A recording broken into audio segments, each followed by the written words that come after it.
Hello दीदी बहनी भैया हरो नमस्ते। और एक देवी गीत गावा चलते ही आप सब पसंद करें, लाइक करें जरूर। बम्बई की बम्बा देवी कलकत्ते की काली माई कुशल से राख्यू ना, माई कुशल से राख्यू ना। घर से निकले सजनवा माई कुशल से राख्यू ना, घर से निकले सजनवा माई कुशल से राख्यू ना।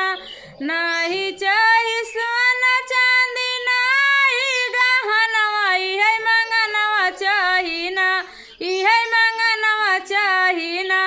नैहर भैया लाई भतीजवा माई कुशल से राख्यू ना, नैहर भैया लाई भतीजवा माई कुशल से राख्यू ना।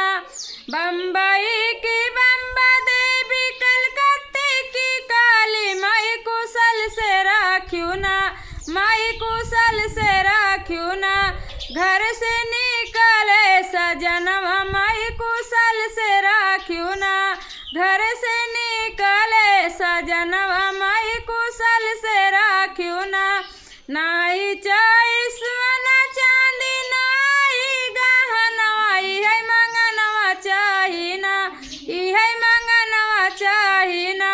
ससुर कुल परिवारवा माई कुशल से राख्यू ना, ससुर कुल परिवारवा माई कुशल से राख्यू ना। बम्बई की बम्बा देवी कलकत्ते की काली माई कुशल से राख्यू ना, माई कुशल से राख्यू ना। घर से निकले सजनवा माई कुशल से राख्यू ना, घर से निकले सजनवा माई कुशल से राख्यू ना। नाही चाही सोना चांदी नाही गहनवा, इहे मंगनवा चाही ना, इहे मंगनवा चाही ना।